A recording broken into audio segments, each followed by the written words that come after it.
नमस्कार दोस्तों, आज आपके समक्ष फिर से हाजिर हूँ। माफ़ी चाहती हूँ देर से आने के लिए। आज अपनी वही पुरानी यात्रा जो आपके साथ शुरू की है, दादाजी की अंतरिक्ष यात्रा, इस पुस्तक में से इस यात्रा की पहली कड़ी आपके सामने खोलने वाली हूँ।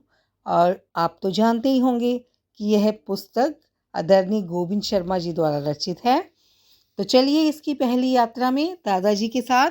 तो इस यात्रा में पहला ग्रह है सोमवार। एक सप्ताह में 7 दिन होते हैं। पहला दिन होता है सोमवार। चांद को ही सोम कहते हैं। मैं चला चांद की सैर करने। सोमवार को सुबह सुबह मैंने अपने पैर चांद के धरातल पर रखे। वहां सबसे पहले मैंने क्या किया, यही बताने वाले हैं ना आप? बच्चों ने दादाजी से पूछा। हम समझ गए, आपने वही किया होगा जो धरती पर किसी पर्वतीय स्थान या ऐतिहासिक स्थान पर करते हैं। आपने पर्यटकों, यात्रियों द्वारा फेंके गए प्लास्टिक के बर्तन, डिस्पोजल और दूसरे किस्म का कूड़ा कचरा इकट्ठा कर डस्टबिन में डाला होगा। दादाजी हंसते हुए बोले, नहीं नहीं, चांद पर अभी इसकी नौबत नहीं आई है। वहाँ अभी ऐसे लापरवाह पर्यटक नहीं जाने लगे हैं। नील आर्मस्ट्रॉन्ग वगैरह ने वहाँ ऐसा नहीं किया। पहले तुम वहाँ के हालात सुनो। वाह दादाजी, आप वहाँ प्यारी सी चांदनी में घूमे होंगे। हमें तो यहाँ चांदनी बहुत अच्छी लगती है। हाँ, यहाँ तो मुझे चांदनी अच्छी लगती है, पर वहाँ तो चांदनी होती ही नहीं। वहाँ होती है सूरज की रोशनी। जब कोयले से काले चांद से सूरज की रोशनी टकराती है तो वह परावर्तित होकर चांदनी के रूप में हम धरती वासियों को मिलती है। धरती का एकमात्र कुदरती उपग्रह है चांद।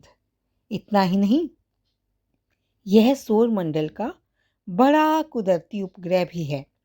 यह हमारी धरती से 3,84,403 किलोमीटर दूर है। धरती के व्यास से 30 गुना है यह दूरी। बेचारा चांद दूर से इतना सुंदर दिखता है, पर अपने आप में काला पत्थर है। दूर से समतल दिखता है, पर उसमें क्रेटर, गड्ढे और कहीं पहाड़ भी हैं। वहाँ अपनी धरती जैसी न हवा है न पानी। कहते हैं पृथ्वी की एक अन्य पिंड से टक्कर होने पर चांद बना था। शायद इसलिए जब हम धरती को माता कहते हैं तो चांद को मामा कहते हैं। तुम लोग यहाँ यह मत पूछना कि बंदर को मामा और बिल्ली को मौसी क्यों कहते हैं। नहीं पूछेंगे दादाजी, पर यह तो पूछेंगे कि चांद पर वह बुढ़िया माई चरखा चलाती दिखती है, वह मिली थी क्या आपको? दादाजी पहले तो जोर से हंसे और फिर बोले, अरे वहाँ ना कोई माई है ना चरखा। वहाँ गड्ढे हैं, पहाड़ हैं और उनका अंधेरा है। चांद के बारे में हमें कुछ और भी बताएंगे दादाजी? हाँ हाँ, क्यों नहीं। यह तो मैंने ही बता दिया कि वह धरती से कितना दूर है और व्यास कितना है। वर्षों से वैज्ञानिक चांद के बारे में खोज करते आ रहे हैं। चंद्रमा के अध्ययन को सेलेनोलॉजी कहा जाता है। चंद्रमा पृथ्वी की परिक्रमा करता है। एक परिक्रमा 27 दिन 7 घंटे 43 मिनट 15 सेकंड में पूरी करता है। फिर से सुनिए बच्चों, एक परिक्रमा 27 दिन 7 घंटे 43 मिनट 15 सेकंड में पूरी करता है। चंद्रमा और पृथ्वी एक महीने में 2 बार समकोण बनाते हैं।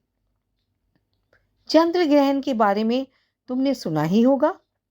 चंद्र ग्रहण हमेशा पूर्णिमा को होता है बच्चों।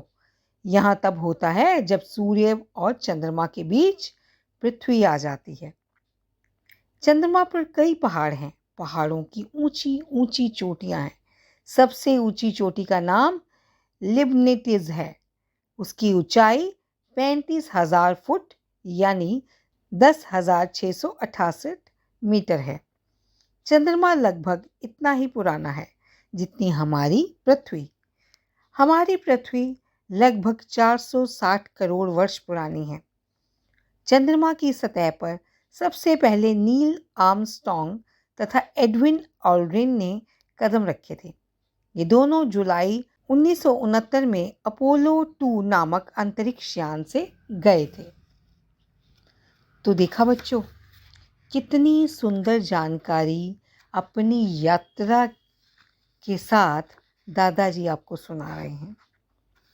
तो इस यात्रा के साथ रोचकता से जुड़े रहिए, क्योंकि मैं अगली बार आपको दूसरी कड़ी के साथ जोड़ने वाली हूँ, जिसका शीर्षक होगा मंगलवार। इसी तरह एक एक ग्रह की परत खोलते जाएंगे और आपको मेरे साथ यात्रा का मज़ा ज़रूर आएगा। तो आशा करूँगी आप इसे ज़रूर सुनेंगे और अपनी प्रतिक्रिया देकर मेरा मनोबल बढ़ाएंगे, और इस कहानी से जो आपको ज्ञानवर्धक बातें पता चल रही हैं उसको भी सराहनीय ज़रूर करेंगे। धन्यवाद। खुश रहिए, स्वस्थ रहिए। मिलूंगी अगली कड़ी के साथ। शब्बा खैर।